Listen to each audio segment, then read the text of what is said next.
there's really only a handful of revenge games where it went particularly well for one individual in returning or playing against his former team. And that's how I lead this show off with the top 5 NFL revenge game performances of all time, presented by Hyundai. Hit it, please. High five. 1, 2, 3, 4, 5. Rich's top 5. And just to illustrate the point that you don't just roll out the footballs and it's just like a revenge game that you're all expecting someone to go kill it and crush it, and they do, and they come away with a win. Tom Brady's return to Gillette, he didn't throw a touchdown pass. Right. And it's still on my top 5 because of who he was and how anticipated it was. And it was him coming back with a Super Bowl ring on his finger. And it was a big night for him and Belichick to have a conversation apparently after the game to start maybe burying some hatchets. But in the New England rain, Brady coming back, and he did lead the team down the field for a go-ahead field goal in a game that Mac Jones was winning and almost had a chance to win if Nick Folk had actually made the field goal at the end. But Ryan Suckup is the one that made the game-winning field goal, and Tom Brady led that 7-play, 45-yard drive. And you knew everybody in Gillette was like, uh-oh, Tommy's got the ball in the fourth quarter. We know what's going to happen. And yada, yada, yada. It happened.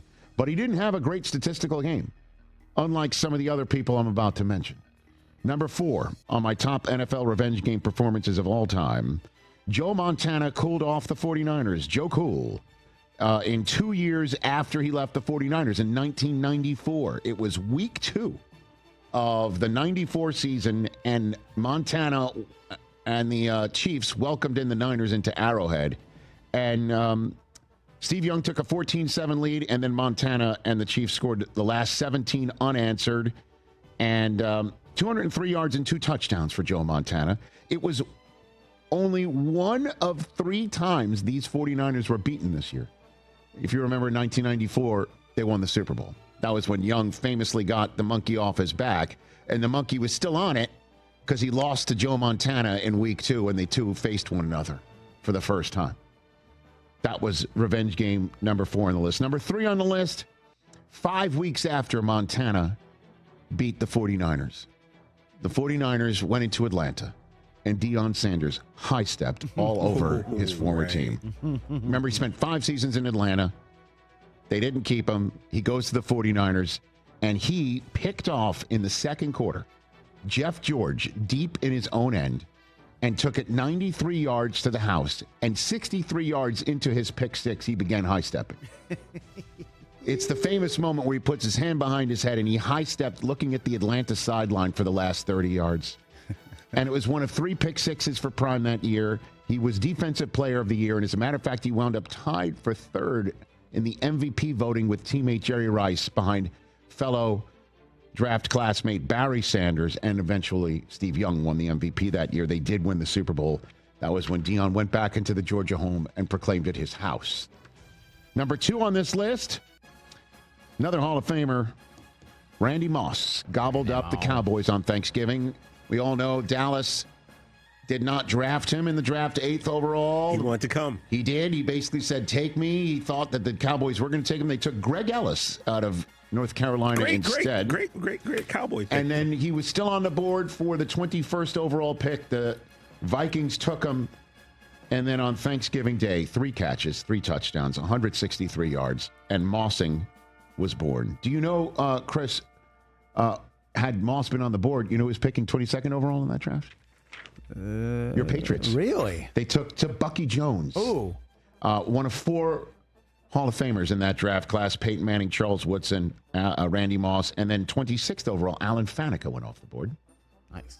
So Randy was pissed on that day in Dallas on Thanksgiving and dominated. So we're Cowboy fans, Rich. And then the number 1 revenge game performance of all time was Brett Favre going back to Lambeau Field. You want to talk about highly anticipated. This made Brady's return to New England at that's what this was in 2009.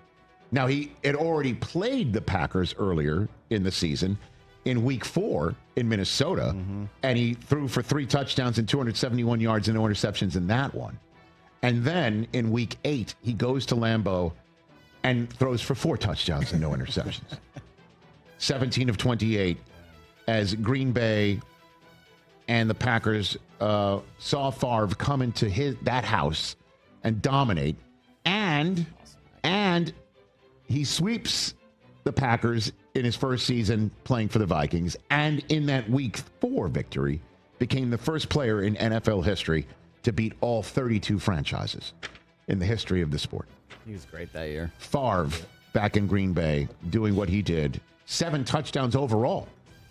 The greatest revenge game performances of all time. You think we need one more? Sure. All right, we'll get one I got more. one more, and it's a very simple headline. Very simple headline. Don't ever piss off Steve Smith. Seriously. Words to live by. Yes. That's so funny. 13 years with Carolina, the Panthers released him. He signs with the Ravens. And before signing with the Ravens, he basically said, if I ever play Carolina again, and I have the quote here, there would be, quote unquote, blood and guts everywhere. And in Week 4, He's not kidding. in Baltimore, Carolina strolled in, and he went 7 for 139 and 2 touchdowns, including taking a tipped pass from Joe Flacco 61 yards to the house in the 38-10 final. Again, headline. Agent 89. Don't ever piss off Steve Smith. Ice up, son. Ice up. That is the top 5 NFL revenge game performances of all time in advance of Micah Parsons showing up in the Metroplex on Sunday Night Football. I'm watching this Deion pick six. Me too. He turns around at the 50. 50, right? And Yeah. starts yelling at the Falcons bench. It is unbelievable. And when did he start high stepping? He didn't high step till like the 10. The 10? I thought it was the 30. No, because he was turned It's like a around the fish whole story. time. He was running. He turns it to 50. Turning around, yelling at the Falcons bench. Oh, my gosh. That was a 42-3 win, too. By the way, in a divisional contest, yes, kids, the Falcons used to, for some geographic unsound reason, play in the NFC West. And so they were rivals, the Niners and the Falcons, division rivals, and he 42-3 win. Stepped in front of Ricky Sanders to pick off Jeff George. To go 93 yards to the house. So those are all That's a good things list, for bro. Micah to shoot for on Sunday night. Hey, you made it all the way to the end. Thanks for that. Check us out every single day streaming live on Disney Plus and the ESPN app 12 to 3 Eastern.